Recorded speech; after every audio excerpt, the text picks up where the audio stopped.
Bueno, buenas tardes a todos. En nombre del Colegio de Abogados de San Isidro y del Instituto de Derecho Aeronáutico y Espacial, le doy la bienvenida a esta jornada. Yo soy Fabián Xinca, soy director del Instituto de Derecho Aeronáutico, y aprovecho esta ocasión para invitar a los colegas que quieran sumarse a nuestras reuniones, que en consecuencia de la pandemia las estamos haciendo de modo virtual, como siempre, los últimos viernes de cada mes a las 14 horas.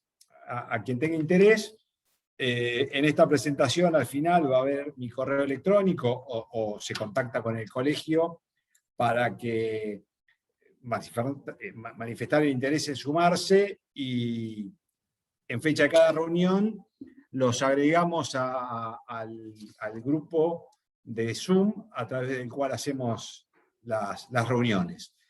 Y también les aviso, para que tengan interés, que en el mes de junio estamos lanzando un curso introductorio al derecho aeronáutico, que la inscripción va a estar abierta en los próximos días, de lo cual se van a enterar a través de la página del colegio y redes sociales, a través de las que se difunde la actividad. Así que con mucho gusto cuento con la participación de quienes quieran. En el curso me van a acompañar en su dictado dos de los más notables juristas en la especialidad, de los que tenemos el honor en el Colegio de San Isidro de tenerlos entre la membresía activa del instituto, que son el doctor Mario Falchi y el doctor Norberto Luongo. Entonces, está extendida también la invitación. Les cuento, se habrán dado cuenta ustedes, están todos silenciados, por una cuestión de prolijidad en la charla. Lo que vamos a hacer es lo siguiente: yo voy a estar atento al chat de ustedes. La exposición van a ser 8 ejes temáticos, voy a recorrer toda la normativa nueva, voy a dedicar un último espacio generoso para inquietudes, que yo las voy a contestar en función de las que vayan haciendo en el chat. No les pido que las hagan de antemano, porque vamos a dedicar un espacio específico para eso. Y si puntualmente hubiera algún tipo de duda, de inquietud, de algo de lo que vengo conversando en el instante, ahí sí hagan la pregunta para que no se pierdan, no queden afuera, pero va a haber un espacio indicado para las preguntas, de modo que no se preocupen. Del mismo modo que la presentación, el PowerPoint que van a ver, que me acompaño yo en la presentación, ustedes habrán recibido con la invitación un link de acceso al Drive. Esta presentación va a estar en el Drive y también va a estar en el micrositio del instituto. Y por otro lado, esta jornada está siendo grabada y va a estar reproducida en el canal de YouTube del colegio. La cuenta es Colegio de Abogados San Isidro y la van a ubicar como Jornada Régimen de Drones, Dr. Xinca. Aproximadamente en unos 15 días va a estar ya publicada. A través de una... Es muy interesante que se suscriban incluso al canal, porque hay material sumamente interesante de otros institutos que ha generado una biblioteca realmente muy interesante. Así que, dicho lo cual, y ya habiendo dado unos minutos a los presentes, chequeo si no hay nada que haya quedado acá sin atender debidamente.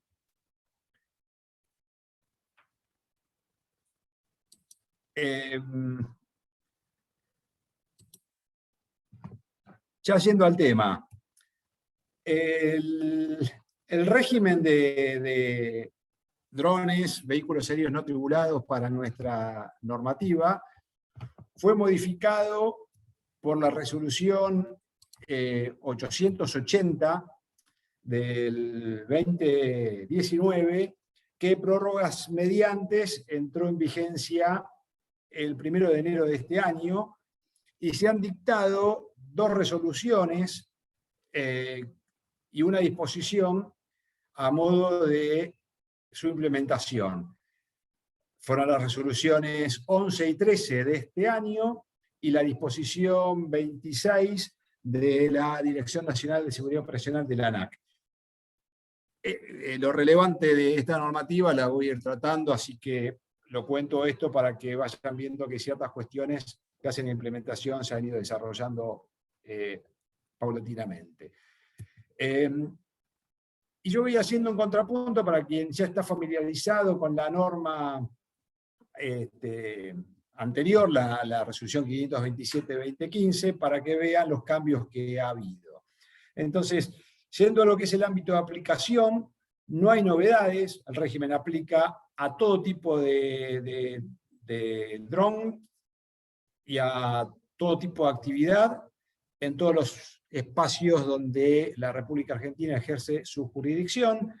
La novedad que introduce la resolución 880 es que específicamente establece que las Fuerzas Armadas y Fuerzas de Seguridad son regidos por la norma, lo que hacen a la circulación aérea. En esto no hay ninguna novedad, la cuestión está establecida en el Código Aeronáutico, pero sí establecen las Fuerzas de Seguridad que tienen que celebrar acuerdos con el proveedor de servicio de navegación aérea, o sea, con la empresa argentina de navegación aérea, EANA. En cuanto a la clasificación, hay cambios respecto al 527. Algunos de ellos no tienen mucho sentido en cómo funciona la norma, en tanto hay cuestiones que se clasifican y no se generan contenidos propios que hagan, que le den sentido a la clasificación. Entonces, tenemos un carácter público-privado, la norma no dice nada, así que aplicamos el principio general, que serán públicas las que están afectadas al ejercicio del poder público del Estado, todo lo demás es privado. En los usos tenemos 5 usos: recreativo, comercial, científico, de seguridad y deportivo, y vamos a ver que sacando lo que es recreativo y deportivo, el uso comercial, científico y seguridad, en términos concretos de lo que la normativa alcanza, no hay distingos. Cambia el peso, se generan 5 categorías según el peso, hasta 500 gramos, hasta 5 kilos, hasta 25 kilos, hasta 150 y más de 150 kilos. Y cambia también el criterio de las características técnicas, ¿no? A la fija, rotativo, aerostáticos o cautivos, categoría que antes no estaba contemplada. Yo acá veo que con respecto al régimen anterior, cambia el criterio de clasificación, y una norma que entre sus motivaciones estaba actualizar el régimen anterior, ya nace vieja, porque está ausente la incorporación de los ERPAs, o los ERPA, o lo que es la aeronave pilotada a distancia. Acá vuelvo un segundo a una cuestión que está bastante trillada en todas las exposiciones anteriores que he dado, que es que el régimen de estos dispositivos deliberadamente eludió considerar los aeronaves. La razón de esta, brevemente, es que tanto el Convenio de Chicago como el Código Aeronáutico establece para las aeronaves determinados requisitos operativos. Requisitos operativos que al día a la fecha no existen, me refiero a certificados de aeronavegabilidad, licencias, sin los cuales la aeronave explícitamente las normas dicen no puede operar. No se me escapa a mí, y en esto quizá la posición parece bastante solitaria, que el resto de las normativas, o la mayoría de las normativas de otros estados, sinceramente han considerado a estos equipos aeronaves. Entiendo yo que ahí hay una cuestión que va contra Legem, porque tanto el Convenio de Chicago, como el caso nuestro código, establecen requisitos que no solamente no existen, sino que ni siquiera están en etapa de desarrollo. Recién en este momento la Organización de Aviación Civil Internacional, la OACI, está desarrollando las propuestas de enmienda en materia de aeronavegabilidad. Quiere decir que cuando eso se transforme en normas, recién ahí habrá cierta directriz para que estos equipos se puedan certificar. Entonces estamos yendo a una actividad que en 2014 se está desarrollando en términos exponenciales, que si quisiera estar ajustada 100% a la normativa internacional y nacional de aplicación, hay requisitos esenciales y sustanciales para su operación que no estarían cumplidos. Entonces, o la autoridad aeronáutica a la hora de regular hacía caso omiso de disposiciones legales de mayor rango que la autoridad dicta, o vía considerar estos dispositivos como algo distinto a una aeronave, vehículos, está totalmente arreglado a derecho la cuestión. Creo yo que estando ya en proceso de desarrollo estas normas y métodos recomendados en materia de aeronavegabilidad, y si la norma pretendía actualizar la que estaba vigente, hubiera sido deseable, ya que estábamos generando un nuevo criterio de clasificación, ya dejar planteado la existencia de ERPAs para que si aparecía algún equipo certificado, o lo que sería mucho más probable en nuestro país, si uno de los equipos que ya está certificado por Fuerza Aérea, o sea, si un dron militar quisiera migrar al ámbito civil y ya tiene su certificación militar, ya sería mucho más factible, mucho más rápido esa posibilidad y tendríamos ahí plenamente integrada nuestra norma a lo que son los lineamientos internacionales a los que Argentina tiene que hacer por sus compromisos adoptados a través del Convenio de Chicago, y para todo lo que pudiera venir en el futuro de los equipos propios del ámbito civil que fueran certificados. No obstante, esta cuestión está ausente en la norma. En materia de registro, hay algo, se innova en parte, porque antes los únicos equipos que no se registraban en el registro Registro Nacional de Aeronaves eran los de uso recreativo pequeños, o sea, los PDR que decíamos, que eran los de menos de 10 kilos. Ahora, como cambió el criterio de clasificación, el equipo semejante a ese sería el clase A, que es de menos de 500 gramos, y la norma dice que los equipos de clase A y clase B, que son los de menos de 5 kilos, no es obligatoria la inscripción en el registro, y para los de clase B se inscriben en un registro ad hoc en una plataforma electrónica. Eso que está establecido en la norma, al día de la fecha, ya con 5 meses prácticamente transcurridos de la entrada en vigencia, no está implementado. Esto es relevante porque la inscripción en el registro, en nuestra materia, no solamente confiere propiedad, sino nacionalidad al equipo, y de eso emerge también el responsable. Entonces, acá tenemos una cuestión que es delicada por las consecuencias que trae la falta de registro. Y por otro lado, que la misma norma, lo vamos a ver sobre el final de la exposición, en sus disposiciones transitorias establece que a fin de mes, 31 de mayo, cualquier autorización, inscripción que se hubiera expedido bajo el régimen anterior, se extingue de pleno derecho. Digo extingue porque la norma tomó ese término que es muy poco jurídico, poco elegante si se quiere, pero así lo dice. Se extingue cualquier documento que se haya emitido bajo el régimen anterior. Y entre las curiosidades que también tiene esta nueva modalidad del registro, es que establece que la ANAC para la inscripción verificará que se ajusta al diseño aprobado y podrá practicar las comprobaciones necesarias para comprobar las condiciones de operar de modo seguro. Y acá tenemos un dilema importante. Si al momento del registro la autoridad aeronáutica aplica literalmente a esta norma, no se va a poder inscribir ningún equipo. ¿Por qué? Porque no hay equipos de diseño aprobado.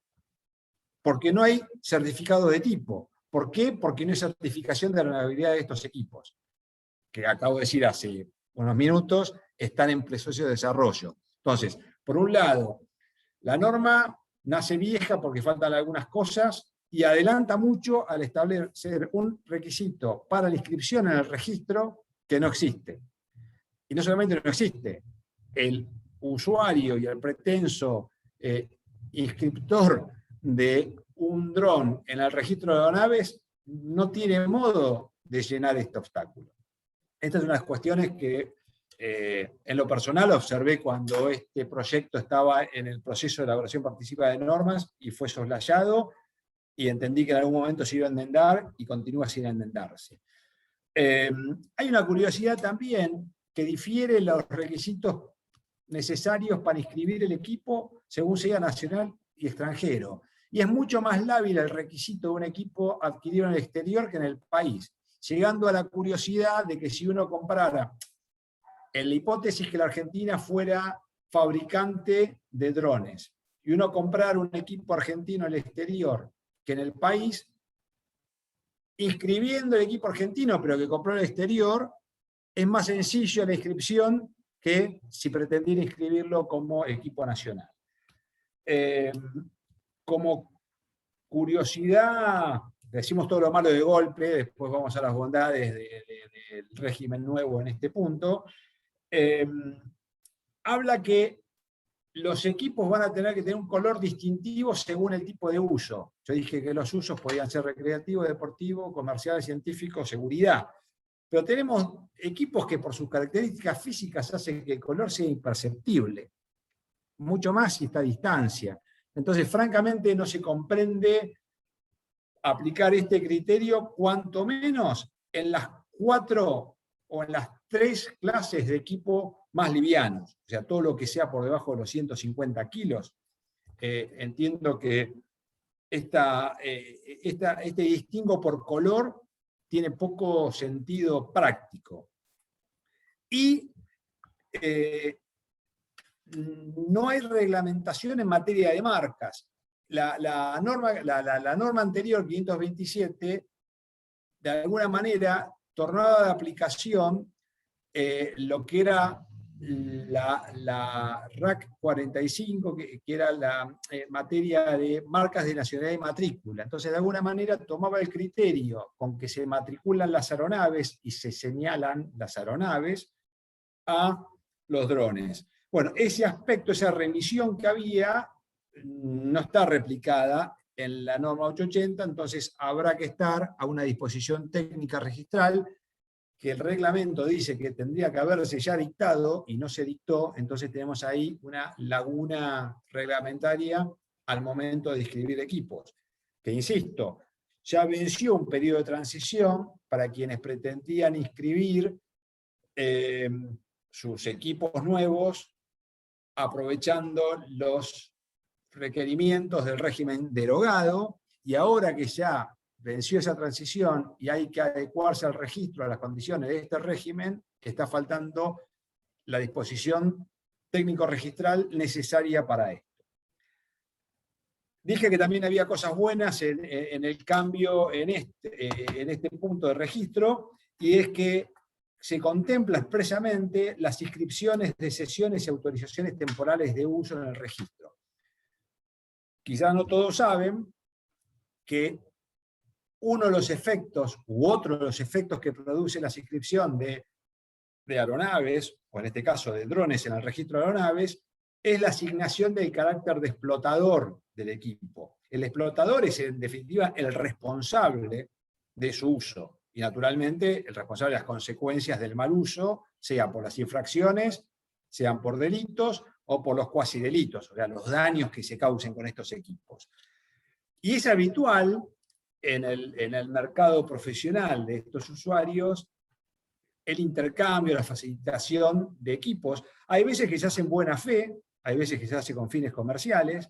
En cualquiera de los casos, muchas veces se hace sin tener en cuenta que no hay endosos de seguro, y a la hora de un siniestro, al no usarlo, quizá el operador titular de ese equipo, titular de la póliza, el riesgo queda sin cobertura, o directamente hay una responsabilidad que se le endilga a aquel que no es el que estaba inscrito en el registro como propietario.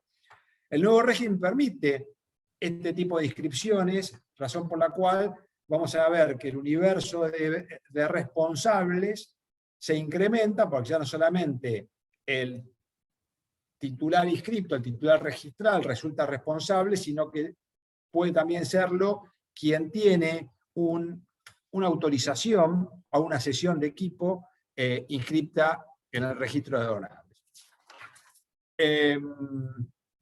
Vuelvo un segundo con el tema bendito de la certificación de aeronavegabilidad.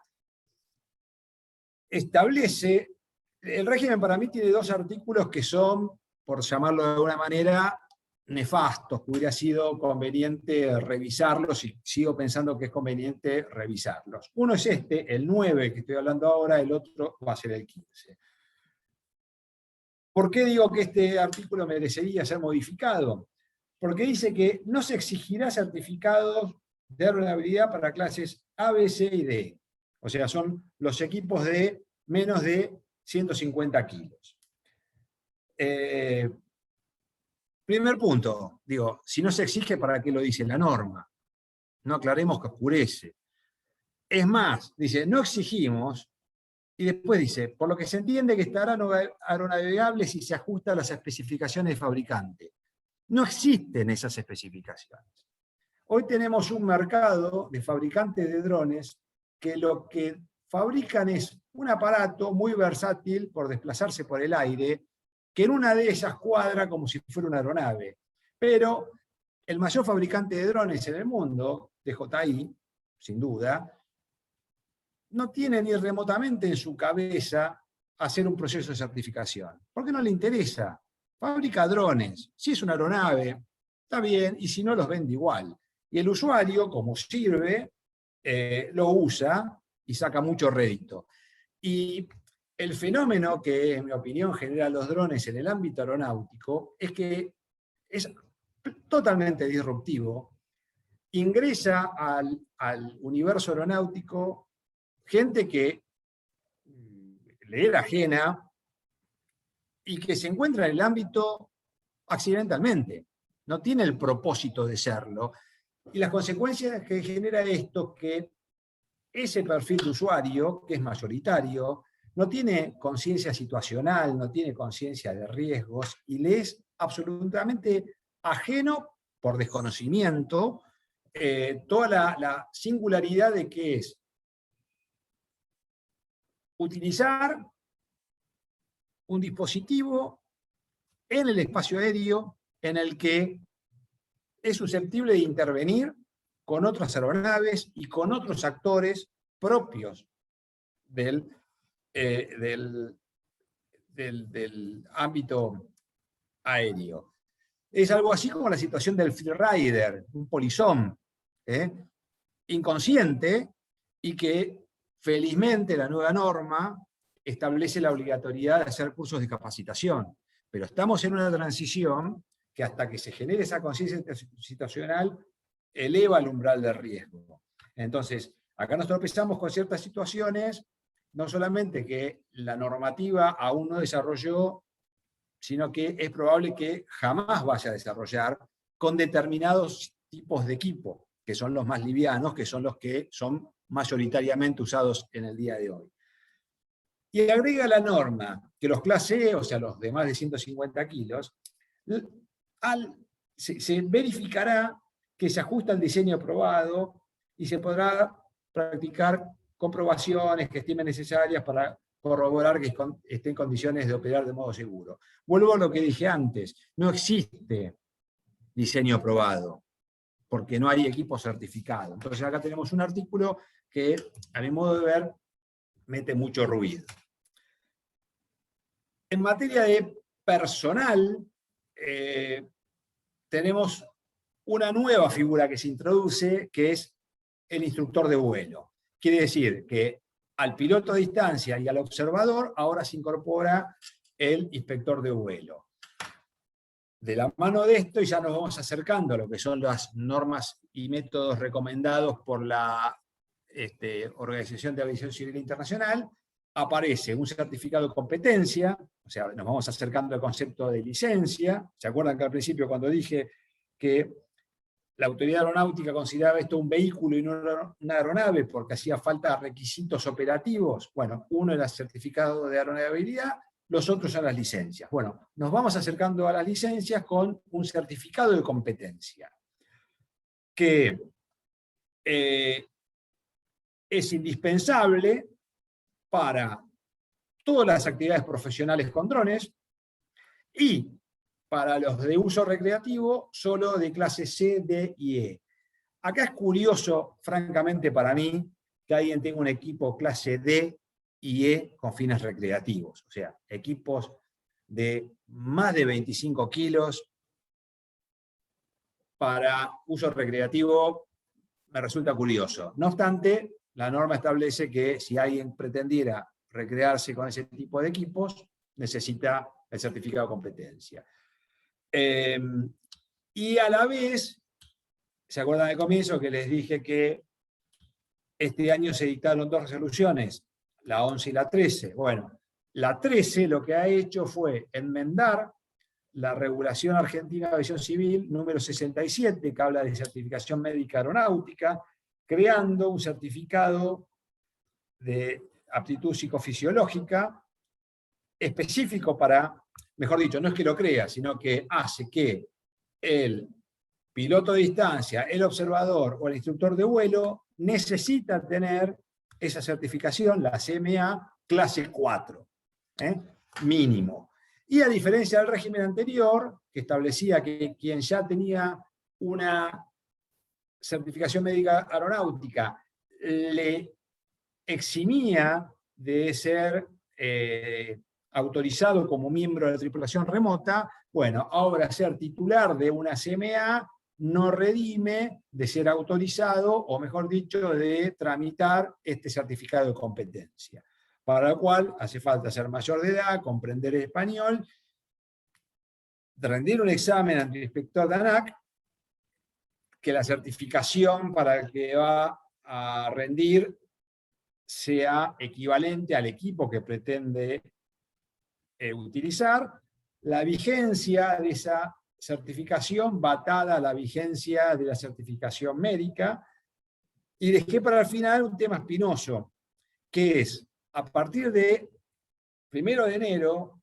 todo quien pretenda ser miembro de tripulación remota tiene que aprobar previamente el curso de formación como piloto remata en un centro de instrucción de aviación civil habilitado bajo esta norma.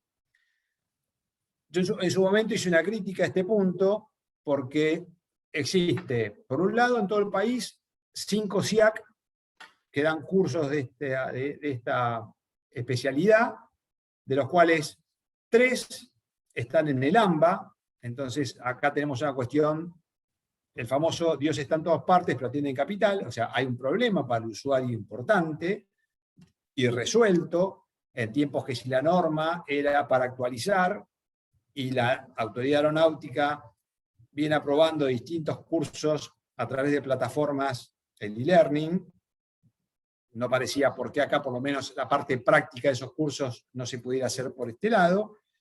Pero lo que era peor, al momento que se sancionó la norma, mucho más cuando tramitó el proyecto, ningún SIAC estaba habilitado conforme la RAC 141, que es la RAC que establece los requisitos de los centros de instrucción de aviación civil. La otra norma que se aprobó este año, la 11, generó una enmienda a la RAC 61 que establece los requisitos de los centros de instrucción, estableciendo los contenidos mínimos necesarios para los SIAC.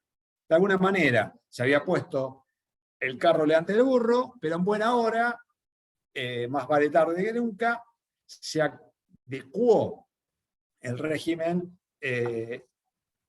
aprobado a lo que la misma normativa exigía. Entonces, en este momento tenemos ya, que yo sepa, de esos 5 ya hay un SIAC que se adecuó a la nueva normativa.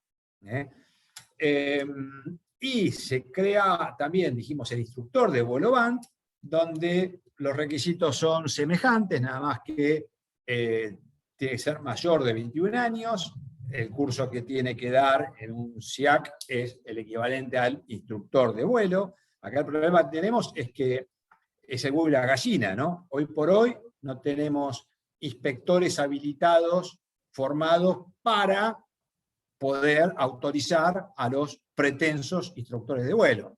Entonces, estamos un poco como en el momento inicial de la 527, o sea que los primeros pilotos remotos rindieron examen y quizá la expertise con que contaban era igual o superior a la de los inspectores de esos exámenes. Entonces estamos un poco volviendo al principio en ese punto.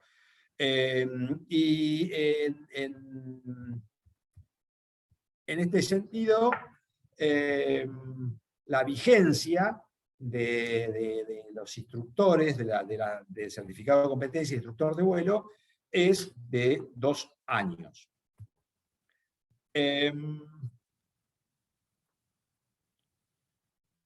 Hay una curiosidad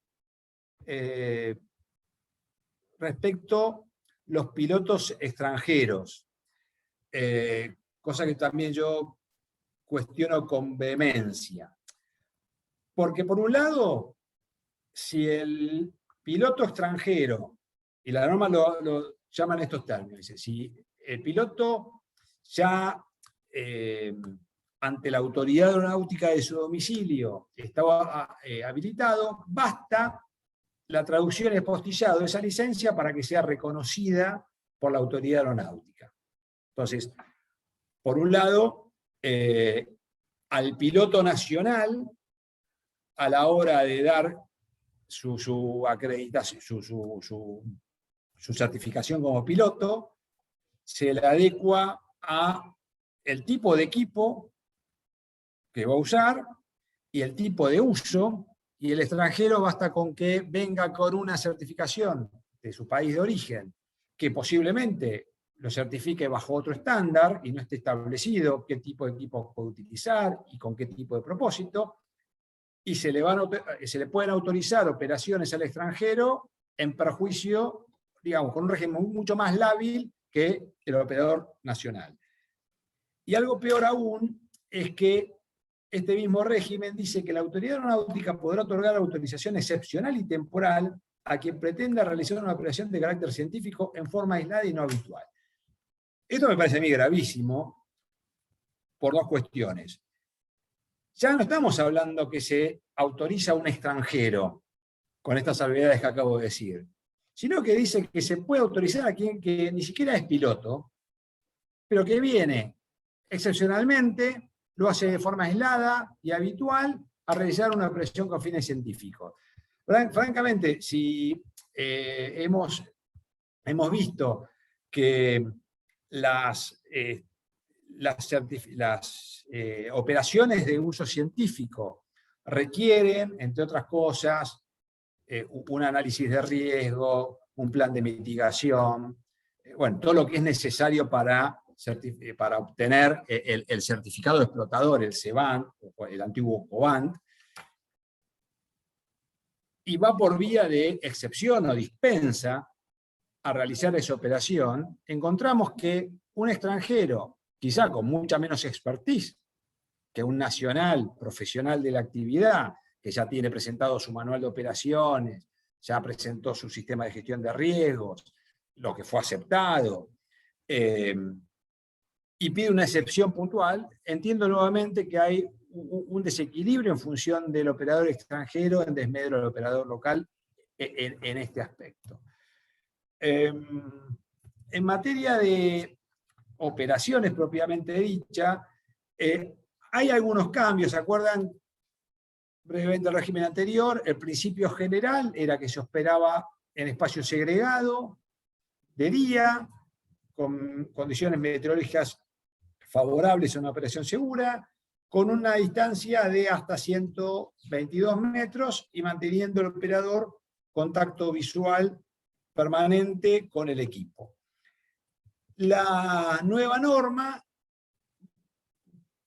introduce algunos cambios. Por un lado, cambia el concepto de espacio segregado a espacio controlado. Yo creo que acá hay un error.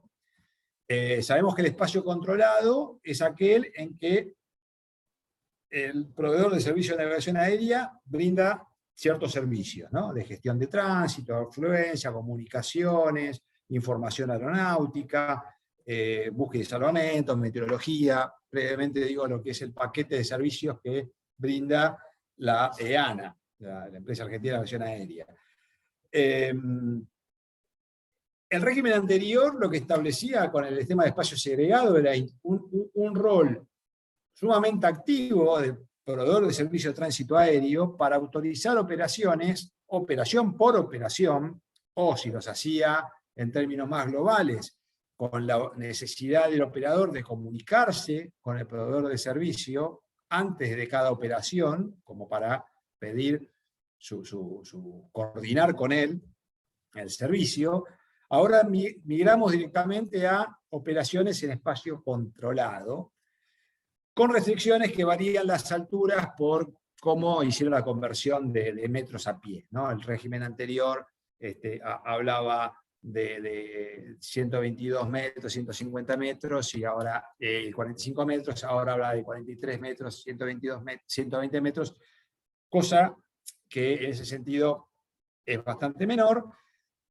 Introduce las dispensas, que vamos a hablar, ese es el segundo artículo que yo digo que es nefasto en este régimen, que puede dar el prestador de servicio de tránsito aéreo, jefe de aeródromo no controlado también. Y introduce un concepto que para mí es anacrónico, que en el principio general establece que la operación no puede hacerse a más de 200 metros de distancia al operador. Ya en el 527 esto aparecía en las primeras normativas, estaban la de Colombia, la de Irlanda, que exigían este contacto de hasta no más de 200 metros, como si acá había una cuestión de contacto, de garantía en el contacto visual permanente. Esto fue abandonado, ni siquiera fue considerado en la norma anterior, precisamente porque esa distancia puede ser relevante si el equipo, en sus características físicas, es lo suficientemente grande como para que se vea a esa distancia. Pero equipos como los que estamos habituados a ver, ni que hablar el Mavic Pro o un Phantom, equipos que tienen menos de 50 centímetros de envergadura, a mucho menos de esa distancia son imperceptibles. Entonces no tiene mucho sentido esta referencia que hace la norma. También se innovó bastante, bajo el régimen anterior había algunas restricciones que eran dispensables y otras que no eran dispensables. Acá migraron algunas operaciones que antes eran dispensables, directamente ahora son autorizadas, y se explicitó un poco más aquellas que están prohibidas. Entonces, tanto bajo el régimen anterior como este, son dispensables todas aquellas restricciones que se relacionan con altura y con lugares. Antes eran dispensables las operaciones nocturnas y los vuelos acrobáticos. Ahora aparecemos como dispensables las operaciones BLOS con B largo, o sea, Vision Light of Sight, o sea, las que no hay un contacto visual directo y permanente. Las operaciones simultáneas, acá estoy pensando exclusivamente en lo que sería el uso deportivo de las operaciones acrobáticas tipo enjambre, un show de drones, y el transporte de carga paga. Continúa siendo prohibido, el régimen anterior prohibía el vuelo plenamente autónomo, o sea, cuando no hay ningún tipo de intervención del operador durante el vuelo. Las operaciones sin contacto visual, o sea, el BLOS, el Vision Light of Sight, la operación simultánea de varios drones y la carga. Ahora quedan prohibidas solamente la operación recreativa sin contacto visual, el vuelo plenamente autónomo, la acrobacia en espacio no segregado, operar el equipo desde un vehículo en movimiento y de noche o con meteorología adversa. no entiendo la razón de que la operación nocturna no sea dispensable. Habida cuenta ya la experiencia acumulada en estos años, que garantizan la operación segura, y vemos recurrentemente, cuando hay partidos de fútbol, por ejemplo, yo veía anoche, o sea, cualquiera que ve fútbol en estos días, cuando se juega de noche vemos imágenes aéreas, imágenes cenitales, que son tomadas de noche, y acá topamos con una prohibición no dispensable. Entonces, nuevamente acá veo que la norma nació con ciertas inconsistencias que ameritaban una revisión.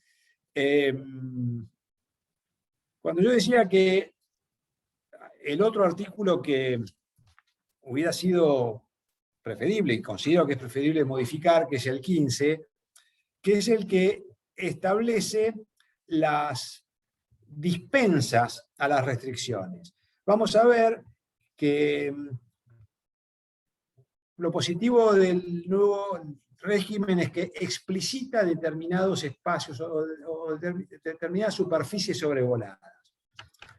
Áreas de influencia de aeródromos, corredores audiovisuales, zonas prohibidas, restringidas o peligrosas según las publicaciones aeronáuticas, instalaciones de Fuerzas Armadas, Fuerzas de Seguridad, cárceles, destilerías, depósitos de inflamables, explosivos, centrales atómicas, hidroeléctricas, usinas, puntos de valor estratégico, parques nacionales y reservas, la zona de defensa aérea ADIS. Bueno, toda esta cuestión que quizá tiene un efecto didáctico al explicitarla, trae de la mano que, al margen de la autorización de la autoridad aeronáutica, en cada una de estas áreas se requiere además la autorización. En algunos casos se dice del proveedor de servicio de tránsito aéreo o del jefe de aeródromo. En otros casos, además de la autoridad con competencia en la materia. En el caso de las Fuerzas Armadas, considere su ámbito de influencia a 5 kilómetros alrededor del punto en cuestión. A la autoridad de parques nacionales, o la autoridad de defensa, el comando aeroespacial en materia de lo que es la zona ADIS. Entonces, acá nos topamos con lo que en mi modo de ver es una licuación, difusión, dispersión de la autoridad de aplicación, y también contra derecho en este punto. Concentrándonos en lo que refiere al proveedor de servicio de navegación aérea. El artículo 15 dice que dicho proveedor podrá autorizar operaciones realizadas en espacio aéreo controlado cuando el peticionante funde adecuadamente sus requerimientos, se adopten medidas de mitigación de riesgos y siempre que se trate de bands de uso comercial, científico, deportivo, de seguridad, que hayan sido autorizados por la autoridad aeronáutica para realizar estas tareas.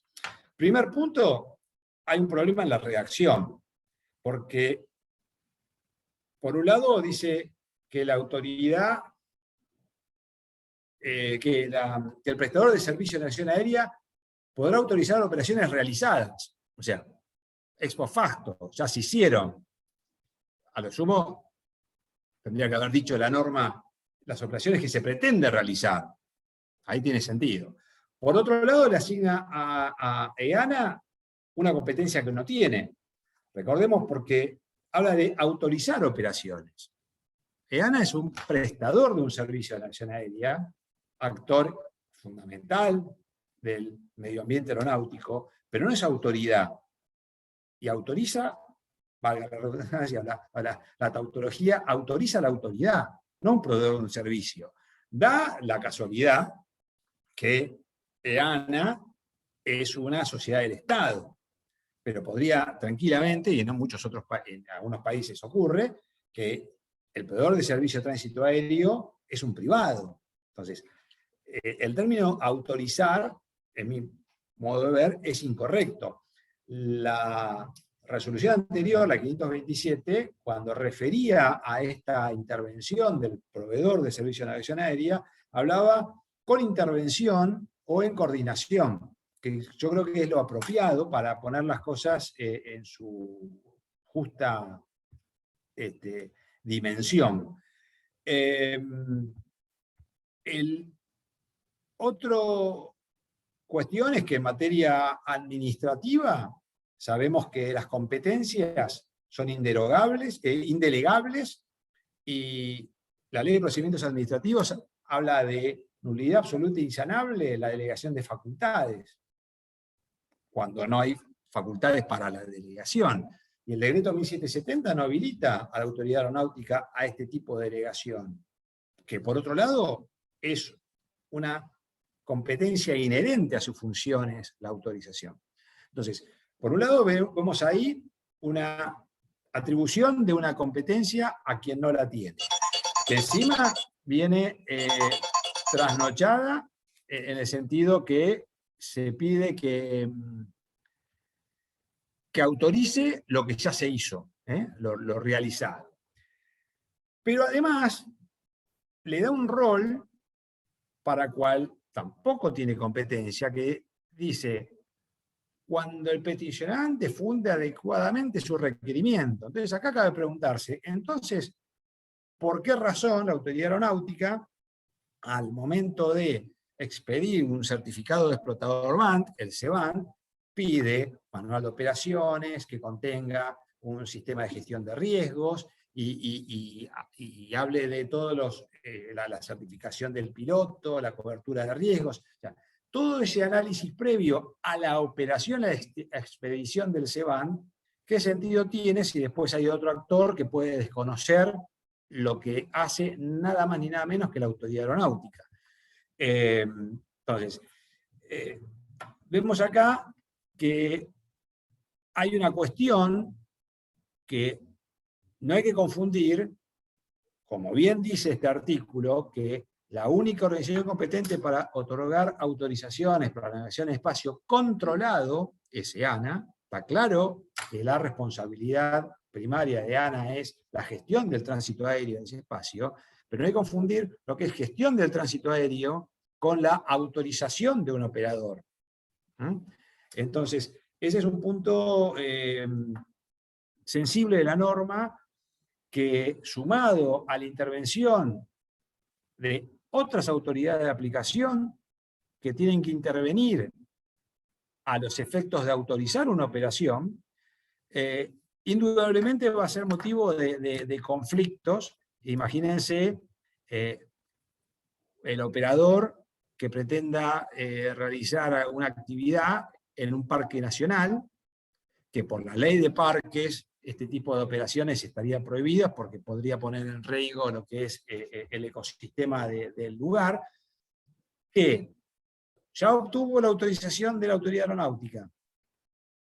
Supongamos que ya obtuvo también la autorización del prestador de servicios de tránsito aéreo, y además se le pide la autorización a parques nacionales o al guardaparque, quienes no tienen la lógica de gestión de este tipo de cuestiones, y lo más probable es que cuando reciban una solicitud de estas características, francamente no entiendan de qué tipo de autorización se le está pidiendo. Lo mismo le cabe si se le pide a una fuerza de seguridad, a una fuerza armada, o a quien, al Ministerio de Energía, porque se van a tomar imágenes o actividades de supervisión y vigilancia sobre alguna central eléctrica, o la Autoridad Regulatoria Nuclear en el caso de las usinas, ¿no? Entonces, acá vemos, en mi punto de vista, una cuestión delicada en cuanto a lo que va a ser la gestión de la norma en sí. Decía por otro lado que de los 5 tipos de uso, había 3 de ellos a los cuales yo no le encontraba demasiado sentido a la diferencia, porque en realidad no había tantos beneficios de catalogar sus actividades bajo alguna de estas. Entonces, a modo de síntesis, lo que yo puedo, analizando la norma, encuentro que, excepto los recreativos, en todas las categorías es necesaria la certificación de competencia. Para el recreativo, ya les había dicho hoy que era necesaria para los clases C, D y E, que eran los de más de 25, correcto, más de 25 kilos, y en el caso de A y B, no hace falta nada, el requisito es que lo opere cuanto menos un mayor de 16 años, que esté acompañado por un adulto que va a ser el responsable por la operación. En materia de seguros, la norma da lugar a confusión, porque a veces remite al artículo 160 del Código, en otros casos habla de las condiciones generales de la Superintendencia de Seguros, cual si fueran cosas distintas. Y hablamos de lo mismo. Es más, hablando de la cobertura de riesgos, días atrás, el día 30 de abril, la Superintendencia de Seguros dictó la resolución 378, que adecuó las condiciones generales de cobertura por responsabilidad por daños con BANT a la nueva normativa. Las nuevas disposiciones van a entrar en vigencia el 1 de junio y tiene, además de las condiciones generales, hay cláusulas adicionales que permiten la cobertura de riesgo por actividad deportiva, seguridad, transporte de carga. O sea, para todos los que requiere dispensa, también hay una posible cobertura. De modo tal que la cobertura que va a entrar en vigencia a partir de junio está totalmente armonizada con la nueva regulación. En materia de infracciones, aplica a todos el mismo régimen, que es el decreto de infracciones aeronáuticas, el decreto 2352 del año 83, y me quiero detener especialmente así tipo tips con algunas particularidades de ciertos usos en particular. En el caso del comercial, es en el único caso que hay una referencia al certificado de explotador de vehículos aéreos no tripulados, el CEBANT, que por lo pronto institucionaliza el COBANT. Ustedes recordarán que el COBANT, que había sido creado bajo la norma anterior, era un documento sin sustento normativo. La Autoridad Aeronáutica lo generó, pero no había ninguna norma que hacía referencia a los requisitos, y sigue faltando en el CEBANT, que si bien ahora se institucionaliza, ni esta norma, ni ninguna norma complementaria establece el efecto. O sea, ¿para qué sirve? ¿Qué diferencia o qué bondades tiene el titular de un CEBANT respecto al que es meramente un piloto con un certificado de competencia? No lo dice. Entonces, la práctica anterior llevaba a que el titular del COBANT ya no necesitaba pedir autorización caso por caso. Bueno, la norma anterior decía que hacía falta autorización caso por caso.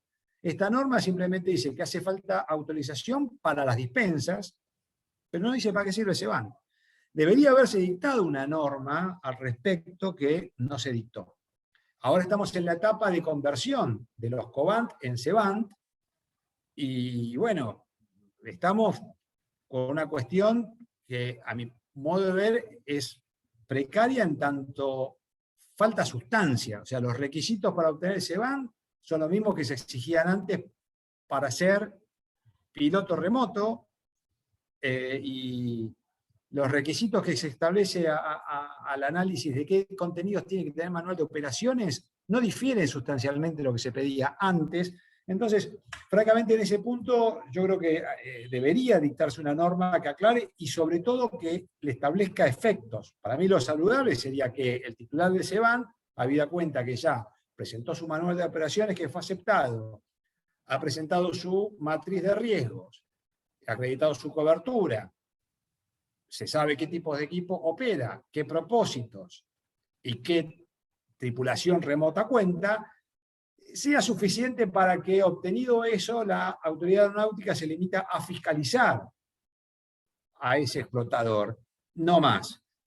Y a partir de ese momento, ese operador debería coordinar sus actividades con el prestador del servicio de tránsito aéreo o con las autoridades que van a concurrir en las operaciones puntuales. Pero ya la autoridad fiscaliza. Algo parecido a lo que pasa con los titulares de ZETAs, o sea, los que hacen trabajo aéreo, o de CESAs, para los que son empresas aerocomerciales, tratando de hacer un paralelo y que la normativa y la gestión de la normativa sea armoniosa. Veremos si se dicta una norma en este sentido. Yo creo que es deseable que así ocurra. En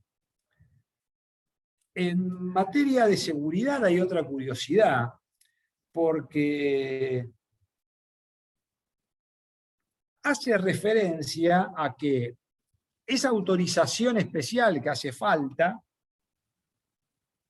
no es necesaria cuando hubiera una demanda judicial. Y en este punto la norma vuelve a conferir competencias a quien no tiene competencia. O sea, un juez, cualquiera sea su jurisdicción, que naturalmente necesita y aprovecha las virtudes de estos dispositivos para dar cobertura en allanamientos o en detenciones o para situaciones de prevención, como a veces ocurre, pero ya no es el caso ahí de una demanda judicial. Pero sabemos que hay acciones judiciales que la necesidad de la operación, la eficiencia de la operación y hasta la seguridad que se le puede dar al personal de fuerzas de seguridad con estos dispositivos, de modo alguno le da algún argumento a ese juez para decir si ese operador, esa operación, ese equipo es adecuado a esos fines. Entonces, la demanda judicial no redime el cumplimiento de los requisitos. Es acá nuevamente donde entiendo yo que cabría traspolar la figura del CEBANT a la fuerza de seguridad, de modo tal que una vez que la autoridad aeronáutica certificó un explotador, y si ese explotador va a ser el que da apoyo a una fuerza de seguridad, o es más, estamos hablando de fuerza de seguridad, como es el caso de Gendarmería, que tiene su propio cuerpo de drones, y creo que hay alguna policía que también tiene su unidad drones, o sea, una célula específicamente capacitada en esta cuestión. Si ya se le extiende el certificado de explotador a esa autoridad, ahí sí tiene sentido que la demanda judicial exima de un pedido de autorización especial. De lo contrario, ningún juez tiene competencia para redimir de aquellos requisitos normativos en este punto. Y además de esto hay otra curiosidad, que las operaciones, aún en materia de seguridad, están restringidas a que no pueden ser zonas pobladas. En espacios controlados tienen un techo de 120 metros, en controlados hasta 43, y rigen todas las restricciones de la normativa. Entonces, apoyo mano en tropo, ¿no? Es una cosa medio, hasta ahí, la versatilidad que puede tener esto. A lo que también, una vuelta de tuerca a esto, que la norma, yo dije al principio, hay clasificaciones que no tenía mucho sentido hacer si no se aclara.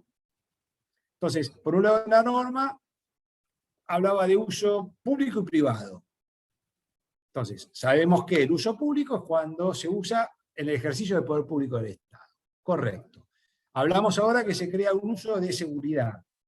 Entiendo yo que este era el punto donde uno podía machear uso público, fuerza de seguridad. Porque de lo contrario, queda confundido en el universo fuerza de seguridad el uso que hacen las fuerzas de seguridad del Estado, lo que es el ejercicio del poder público del Estado, el apoyo a una diligencia judicial, pero también en un servicio de una empresa de seguridad privada.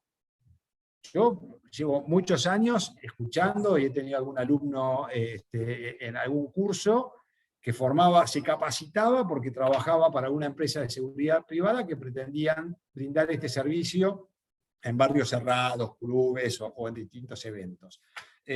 La norma habla de seguridad a secas. Entonces, ¿cuál es el alcance?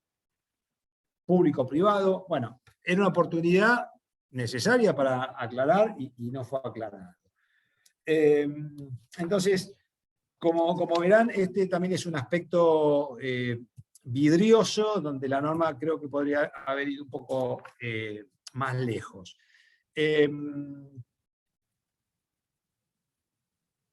También en su afán de actualizar ciertos puntos que todavía no están desarrollados,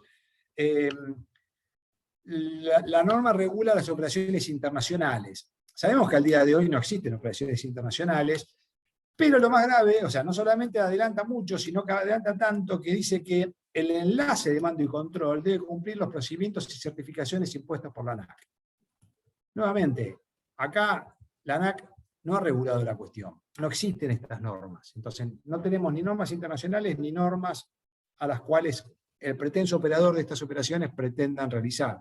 Entonces, para ir por este lado ya nos servía el artículo 8 del Convenio de Chicago, que dice que en este tipo de operaciones no se pueden realizar si no hay una autorización previa del Estado de sobrevuelo.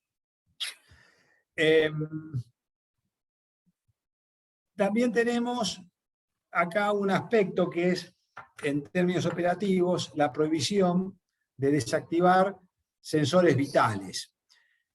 Por un lado, creo que acá fue disvalioso la norma porque el régimen anterior establecía que deberían contar los equipos con dispositivos que prevengan la interferencia ilícita. Sabemos que esto de interferencia ilícita es la posibilidad del secuestro de aeronaves. En el caso de los drones, lo que estamos hablando, por lo que se tuvo en mente con la 527, era el hackeo del dron. Ahora bien, la nueva norma también en este aspecto yo critico porque también nace vieja, porque al día de la fecha existen muchos dispositivos electrónicos que permiten hacer geobarrera, geodefensa, para prevenir que el sobrevuelo no afecte determinadas áreas. Puede ser la cabecera de pista de un aeropuerto controlado, puede ser una de estas zonas definidas como sensibles. Entonces, la norma, estando esto ya en el mercado y ya viendo algún que otro aeropuerto, alguna autoridad aeroportuaria que utiliza dispositivos antidrones para resolver la presencia de drones hostiles o mitigar riesgos en zonas de influencia de aeródromos, guarda silencio esto, elude la situación de interferencia ilícita, ya no hay ninguna referencia, y apenas dice que están prohibidas la inhibición de señales, salvo para la fuerza de seguridad o el explotador del aeródromo para prevenir operaciones en zonas restringidas. Entonces, por un lado, no lo incorpora, habla de inhibición, pero no introduce el concepto mandatorio de incorporar estos dispositivos de seguridad para asegurar las operaciones en estos entornos. En materia de comunicaciones, replica lo que decía el régimen anterior, que hay que cumplir con la reglamentación de la autoridad de aplicación. Al día de la fecha, el ENACOM, el Ente Nacional de Comunicaciones, no ha regulado la cuestión. Hay una referencia a que en materia de protección de datos personales, si bien no es una cuestión aeronáutica y que ya estaba prevista por la ley de fondo, el artículo 52 y 53 del Código Civil y Comercial, y la disposición 2015 de la Dirección Nacional de Protección de Datos Personales, acá directamente dice que el operador tiene que cumplir con esas reglamentaciones. Si hay alguien que se está acercando a la actividad y no lo sabía, esa disposición 20 de la Dirección Nacional de Protección de Datos Personales establece determinadas medidas específicas para la captura de imágenes con drones. No me quiero detener en ese tema, simplemente tengan en cuenta esa normativa y en alguna otra exposición capaz avanzamos con esa cuestión. Pero sepan que existe un protocolo y determinadas disposiciones que más allá de muchas de ellas ya estaban previstas por el antiguo Código Civil, en los artículos 51 y el 1070, en cuanto era la tutela de la intimidad, que están reproducidos casi literalmente en los 52 y 53 del nuevo Código. Esta disposición también establece la obligación de registrarse en un banco de datos. La no inscripción confiere ilicitud a la captura de imágenes. Hay un régimen disciplinario que es muy oneroso, mucho más que el del régimen de infracciones aeronáuticas, entonces más que vale que al operador, si nada conoce, haga una lectura atenta de esa norma. En materia de responsabilidad, el nuevo régimen, como que dice, al permitir la inscripción en el registro de contratos de uso o alquiler de equipos, amplía un poco el universo. Entonces, responsable puede ser el piloto al mando, el explotador, el propietario, o quien lleve a cabo o facilite la operación.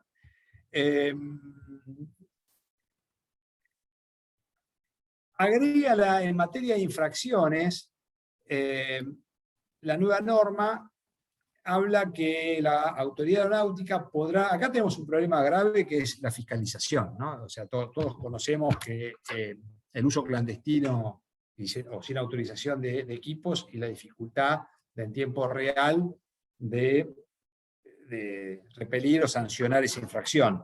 Esta tecnología a la que hacía referencia anteriormente, de las geodefensas y geobarreras, también permiten la identificación, traqueo y fiscalización en tiempo real, que permiten que desde una plataforma tecnológica el equipo que no fue autorizado sea inhibido, interferido, o hacer un registro de infracciones e identificado que sea su propietario, la gestión de la sanción es mucho más eficaz. Lo cierto es que esta tecnología no está establecida en términos mandatorios en la norma, entonces simplemente dice la norma que se puede requerir auxilio de la fuerza pública o al proveedor de servicio para prevenir, detener e impedir operaciones que incumplen la normativa o presenten peligro o operaciones tanto aéreas como de terceros en superficie. Francamente, en la medida que ni la fuerza pública ni el proveedor de servicio cuente con estos recursos, estamos atomizando la gestión del problema, pero no estamos solucionando el problema. Es onerosa, hasta donde yo sé, para lo que es nuestro sistema, la incorporación de esta tecnología, pero a la vez es monetizable. O sea, en la medida que uno genera un ingreso por autorizaciones, por operaciones, por certificados, hace amortizable la inversión de este tipo de dispositivos. Más allá de que el mismo Estado puede desarrollarlos a través de empresas, como puede ser el caso del INVAP, por ejemplo. Pero, digamos, los costos de estas inversiones creo yo que se podrían equilibrar a través de tasas en los mismos usuarios.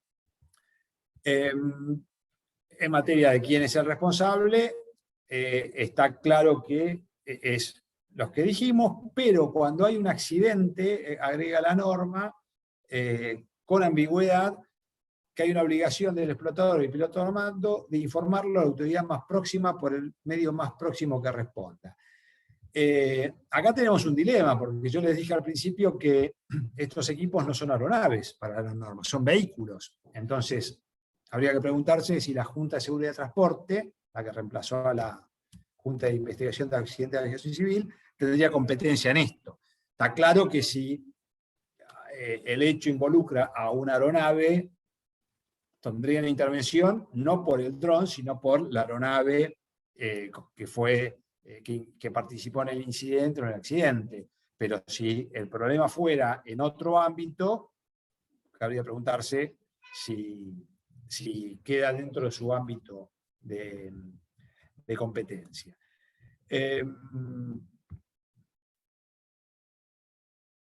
Previo a la operación, se establece a modo de checklist en materia de mantenimiento que el explotador tiene que asegurarse que el equipo esté en condiciones de operar de modo seguro y cumplir con el mantenimiento recomendado por el fabricante.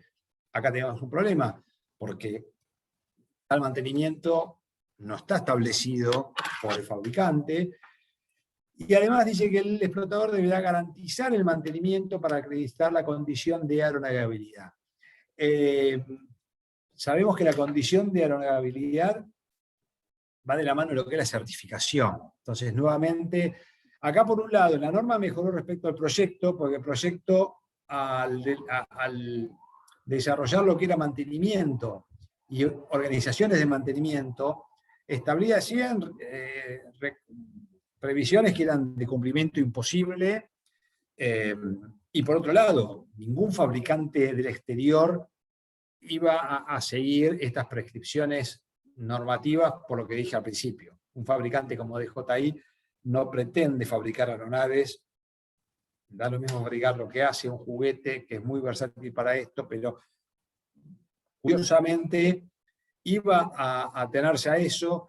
El mercado, donde hay un virtual monopolio de este tipo de equipos, como es el caso de DJI, ya están en el mercado, ya son usados, son aceptados por la comunidad dronera. Entonces, que su fabricante o sus organizaciones de mantenimiento que no están en el país no sigan esta norma, no iban a generar más que un incumplimiento sin sentido. Entonces, por un lado, se dejó reservado para una futura regulación todo lo que hace a organizaciones de mantenimiento, y quedó en pie estas cuestiones que son muy propias de lo que es el manual de operaciones del explotador, pero sin una pauta objetiva en términos operativos a seguir.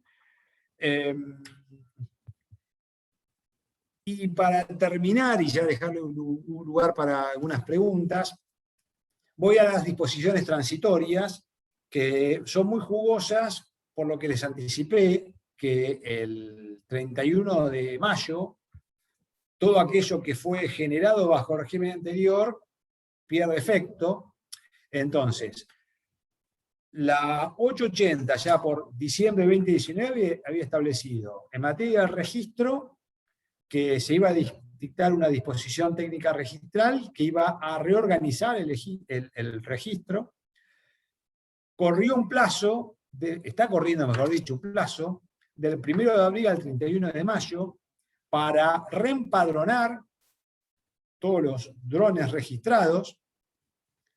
Quiere decir que lo que no se reempadrone antes de fin de mes, ese registro que hay se va a extinguir y van a tener que volver a reempadronarlo, con la salvedad que la disposición técnica registral que debería haberse dictado al día de hoy no está establecida.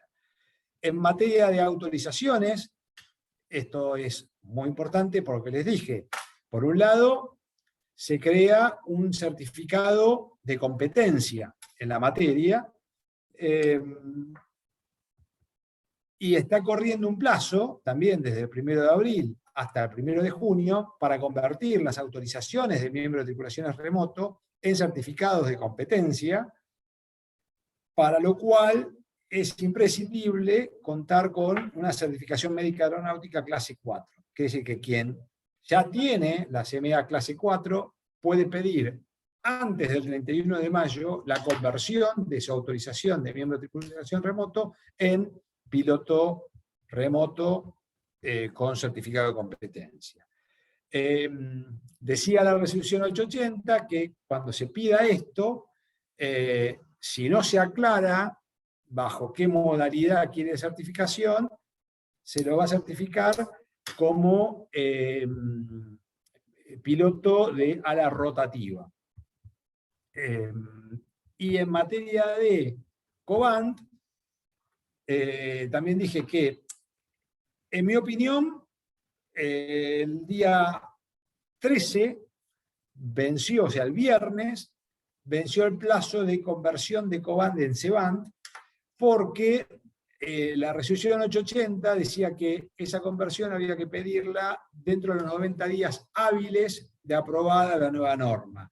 90 días se vencieron el pasado viernes 13. Pero a la vez, la resolución 336 de 2020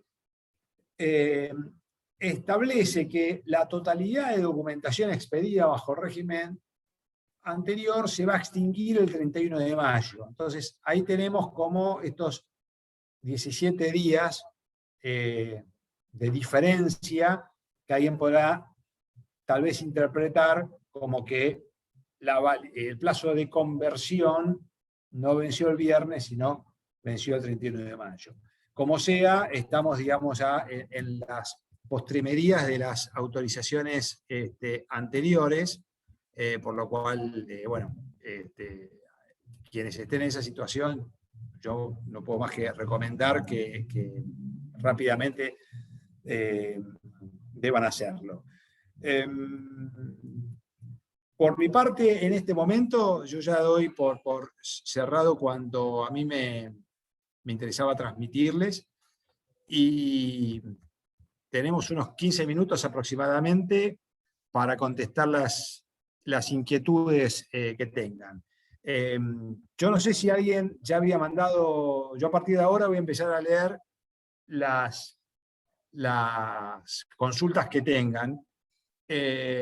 Mientras llegan o leo, les recuerdo que en el micrositio del Instituto de Derecho Aeronáutico del Colegio tiene un micrositio donde van a encontrar 4 artículos de mi autoría sobre el tema, donde yo hago un análisis como este un poco más profundo, hago un desarrollo del transporte de carga. Hay otro artículo sobre trabajo aéreo y la asincronía entre el régimen de trabajo aéreo y el trabajo aéreo bajo, con drones, y otro de responsabilidad. Entonces creo que ahí hay un paquete bastante robusto para quien quiera abundar un poco más en esto, ahí puede hacerlo. Entonces, a ver, voy a la primera pregunta que estoy viendo acá.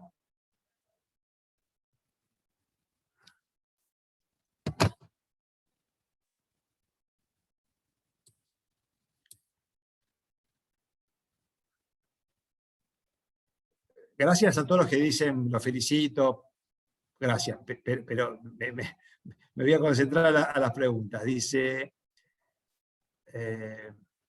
me quiero quedar, acá está, dice, para la 880, Jorge Borucki, para la 880 se saca turno en la ANAC. Por causa de la pandemia, todos los trámites se hacen a distancia.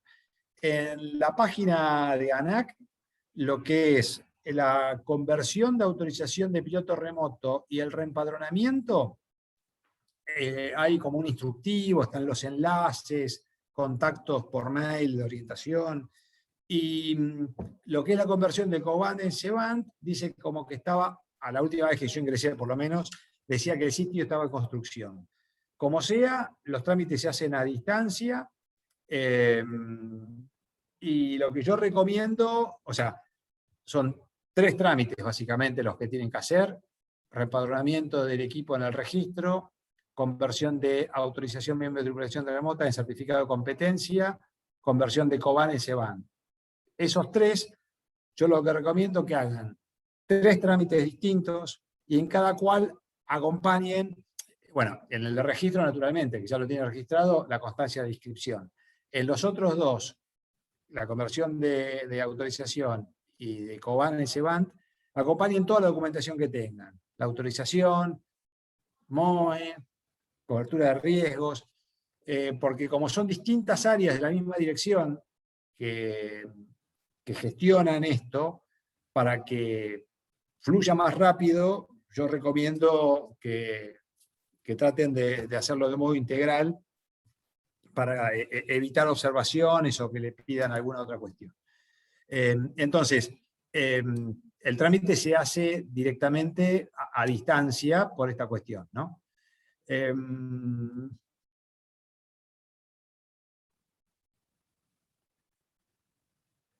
Acá dice resolución 880, bueno, me dicen Edu Juárez, resolución 885, la que está vigente, o la 880. En realidad el problema que hay es, la 880 nunca entendí yo cuál fue el apuro. O sea, se dictó, creo que el 5 de diciembre del 89, o sea, fue uno de los últimos actos de la gestión anterior, y quizá en el apuro publicaron un anexo equivocado. Entonces, al día siguiente, la 885 lo que hizo fue subir el anexo correspondiente. Entonces, por eso, hablar de 880, 885, estamos hablando del mismo régimen. ¿Sí?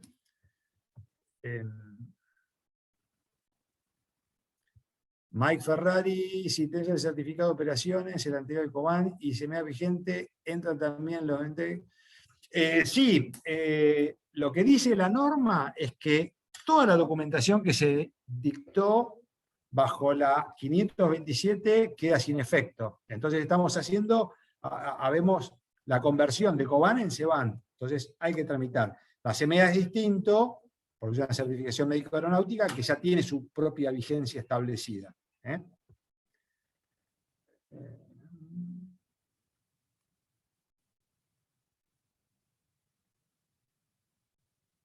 Acá, bueno, Jorge Buruki dice que hoy le llegó lo de su dron. Sí, me consta que están trabajando activamente porque estamos con la deadline bastante cerca, ¿no? Bueno, gracias, doctor Croce, director del Instituto, colega de Lomas de Zamora, que nos acompañó hoy. Siempre es un orgullo compartir. Ahí María Pía habla de, es autora del libro Drones en el Mundo, primero Latinoamérica. Me interesaría saber si después me manda un enlace, algo para adquirirlo o poder conocer el libro, porque francamente no lo conocía. Después Ariel Laurent Gilman, perdón si lo pronuncio mal, dice, ¿qué información hay que ponerle al dron y qué color de acuerdo a la clasificación? Bueno, este es un dilema. El registro no dictó aún la disposición técnica, no dictó, no publicó. Ignoro si está aprobada. Entiendo que no. Una disposición técnica registral. Es en esa disposición técnica registral la que va a establecer cuál es el color, cómo se confiere, cómo se plotea el número de inscripción, dónde, dimensiones, o sea, todo lo que se había hecho con la norma anterior, deberá haber una disposición nueva que avance en este punto. Dante Ricciuti, también director del Instituto, colega de Avellaneda de Lanús, nos acompaña, así que siempre es un orgullo compartir estas charlas con ellos, que también generosamente me invitan a sus reuniones. Freddy Alcano dice, ¿por qué si no son considerados aeronaves la cobertura de seguro debe ajustarse lo exigido en el artículo 160 del Código Aeronáutico? Bueno, esto fue una reflexión que muchas veces se había hecho. La referencia que hizo la 527 y que hace la 880 es porque el artículo 160, para no lo tiene fresco, más allá que aplica a aeronaves, establece un valor mínimo asegurable para las aeronaves arranca en hasta 1000 kilos, después es progresivo según el kilo, cuánto es la cobertura, pero la cobertura mínima exigible es el equivalente a 2.000 argentinos oro, que al cambio de hoy está más o menos en los $470.000. Es una cobertura altamente suficiente, pero si tenemos en cuenta que si un motor ingesta un dron, un motor de una aeronave de gran porte puede valer $500.000, estamos más o menos a la altura. O sea, es alto suficiente para responder por daños corporales. Estamos bastante al límite de un daño grave, o un accidente grave, como lo puede calificar la Junta de Seguridad de Transporte, en caso de un abordaje con un dron. Entonces, fue una referencia. Ustedes proyecten año 2014, cuando se estaba proyectando lo que terminó siendo la 527, que se establecía un seguro obligatorio. El régimen argentino en ese sentido fue vanguardista, porque muy pocas regulaciones de otros estados, que había pocas en esa época también, establecían el seguro obligatorio. Se masificó el seguro obligatorio con posterioridad a lo que fue el 2015 y lo que fue la 527.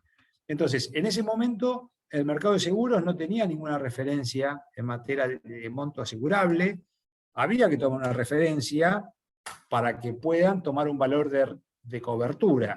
Entonces, en su momento fue una referencia arbitraria, referencia al fin, En su momento yo trabajé en el equipo de trabajo que desarrolló la 527 y nos pareció que a la hora de buscar una referencia, artículo 2 del Código Aeronáutico, ir a analogía a tratemos de, si bien no van a ser aeronaves, en materia de seguros, tomamos una referencia semejante a lo que podría haber sido cualquier otra pauta. Comparar esto a un accidente con un automóvil, por decir algo, y podría haber sido otra pauta.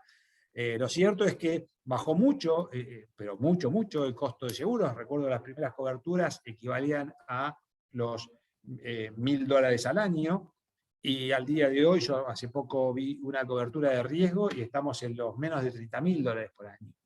30.000 pesos por año. O sea, bajó mucho. Entonces, bueno, esa es la referencia. Vanessa Laferriere habla de, hola doctora, desde Rosario, nos acompaña. Consulta regulación de aeromodelos. Por un lado, siguen en el limbo. La única diferencia que hace la normativa dice que van a tener una regulación especial. El tema, yo recuerdo hace también muchos años, en mi desempeño en ANAC, trabajamos en un proyecto de RAC 101 de aeromodelos. En su momento esa regulación era contemporánea al desarrollo de la normativa de los drones, a punto tal que alguna vez estuvo en ese equipo de trabajo la idea de aprobar una RAC 101 con una subparte dedicada a los modelos y otra subparte dedicadas a drones, por lo menos los drones recreativos, pero no era tan avanzado el desarrollo que se tenía en ese momento, entonces la idea era ponerlo por ese lado. Ya creo que ahora habría que, a lo sumo, limitar esa subparte a los drones recreativos y lo demás asimilarlos a lo que puede ser el decreto de trabajo aéreo. Esa es mi concepción de cómo me parecería que habría que avanzar por esto. Lo cierto es que los aeromodelos siguen sin una regulación en derecho positivo. Uno de los temas pendientes.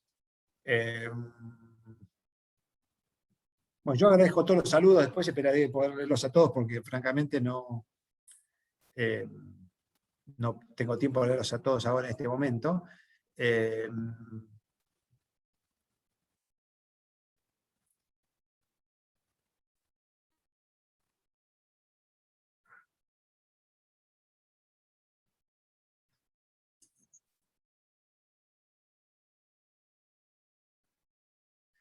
Acá, doctora Pía, el doctor De Leo también agradecería si difunde algún contacto para su obra.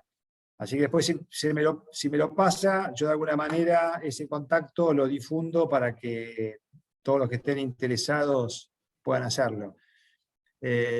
Bueno, acá me emociona el licenciado Carlos Fernández, que es nuestro representante alterno ante la Organización de Aviación Civil Internacional, desde Montreal.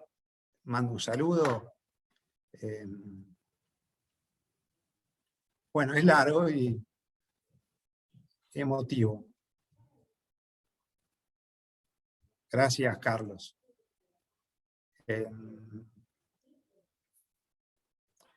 Paula. Quiere quedarse segura, entonces antes del 31 de mayo hay que realizar los siguientes pasos: pedir la conversión del Cobance Band, empadronamiento, conversión. Sí, correcto. Hay que pedir la conversión de las tres cosas: reinscripción, autorización y CEBAN, y COBAN, mejor dicho, porque lo que dice la norma es que el 31 de mayo quedan sin efecto. Lo único que queda fuera de esto es la CMA para el que la tiene vigente. Acá María Pía dice que el plazo es extendido al 31 de mayo. Yo la verdad no leí una resolución con la prórroga. Veo que sí, la 336 dice el 31 de mayo, pero la 880 hablaba que el plazo de conversión del CEBAN vencía los 90 días hábiles, que fue el viernes, ¿no? De todas maneras, creo que cabe una reflexión. La 336 es una resolución posterior a la 880 y hay todo un juego ahí de uno puede decir que el plazo está extendido. Bueno, muchas gracias. Acá, bueno, hasta ahora creo que es la última pregunta, he leído todo. Así que, a ver. Freddy Alcano, en caso de seguridad de asistencia de fuerza de seguridad para hacer cesar una actividad ilícita de ban, ¿qué justicia interviene? ¿La local o la federal? ¿Qué medidas se pueden tomar? ¿Secuestro de ban o simplemente hacer descender el equipo y tomar datos personales? Bueno, ¿qué justicia interviene? En este tipo de cuestiones interviene la justicia del LUP. Primer punto, tenemos el ámbito de la justicia en lo penal, por decir un universo, la justicia civil, por otro lado.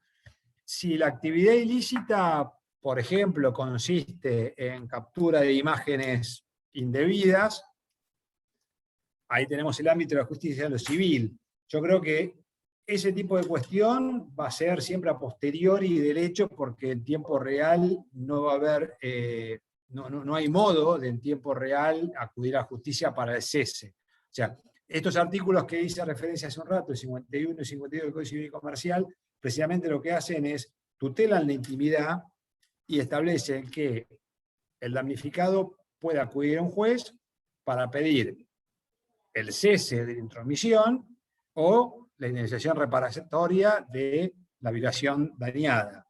Entonces, en ese caso va a ser a posteriori. La penal puede llegar a ser de tiempo real y es la que yo veo que es, por lo menos hay algún antecedente. Yo recuerdo, bajo la 527, alguna vez la consulta, y acá está la doctora Laferride también, o sea, 2 consultas por un fenómeno parecido en distintos escenarios. Me acuerdo que del club Vélez Sarsfield, alguna vez estaban preocupados porque el club, cuando eran los partidos de fútbol del primer equipo de Vélez, para la página institucional, tomaban imágenes con un equipo propio. Y creo que en Rosario pasaba lo mismo, no sé si es en la cancha de Newell's o de Rosario, pero en un estadio me acuerdo que la doctora Ferreira contaba este problema que era recurrente y que alteraba o preocupaba las operaciones en el aeropuerto.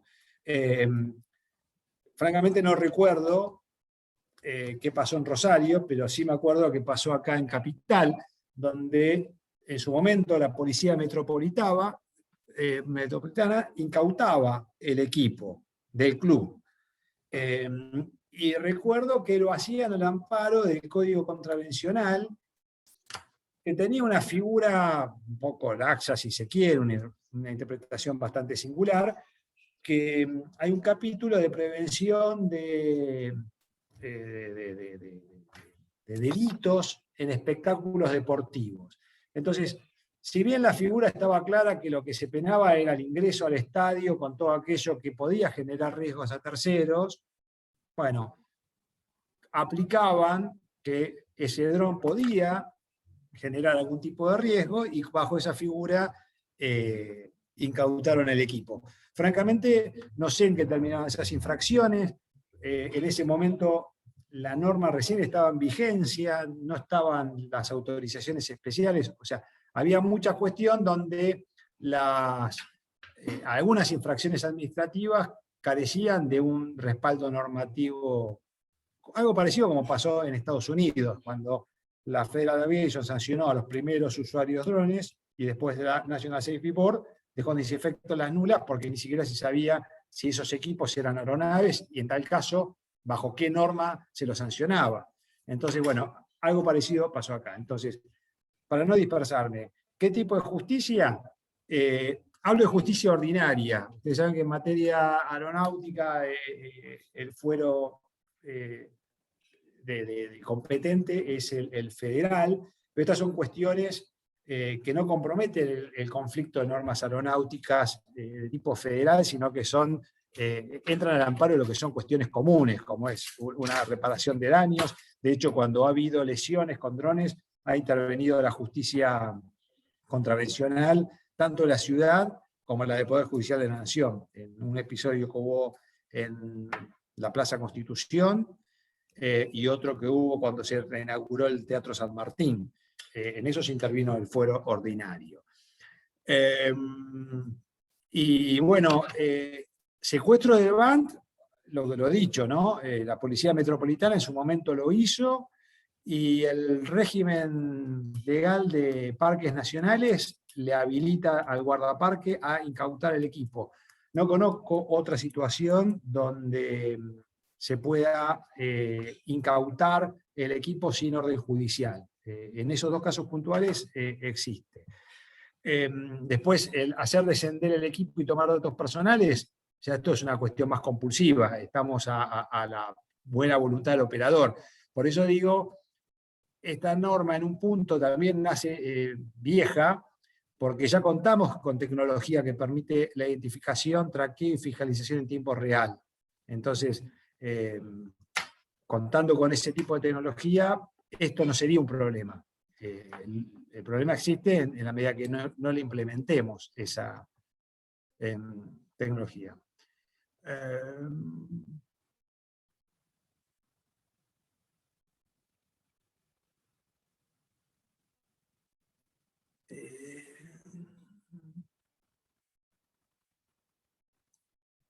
Bueno, acá la doctora Darferiede me dice que los episodios estos a los que hice referencia eran la cancha de Rosario Central.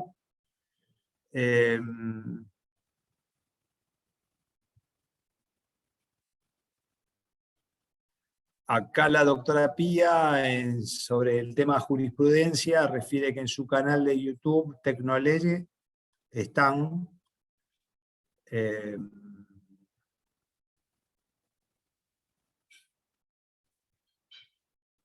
y coincido con la doctora Laferrieri la importancia de difundir la normativa de drones por los daños y peligros que representan. Claro, un poco el objeto de esta jornada es esto, ¿no? La difusión. Bueno, 8:10, no hay más preguntas. Doctor Luongo también agradece, quien va a dictar el curso de Derecho Aeronáutico. Agradece la exposición y bueno, acá me llegó el reglamento, perfecto. Bueno, creo que no hay... Bueno, a quien dice que no se puede quedar más, bueno, hasta acá llegamos, creo que no hay más inquietudes. Los que se quieran anotar en el curso se va a difundir por redes.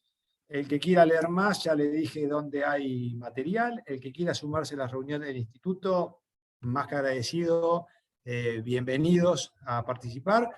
Gracias a los que se quedaron hasta el final, que fueron casi todos. Y bueno, quedo a disposición para lo que necesiten. Ahí en el Power, en la diapositiva final, tienen mi correo de contacto, por si quien necesite información. Y bueno, fue un gusto muy grande compartir este momento con todos ustedes. Así que hasta cualquier momento. Un saludo grande.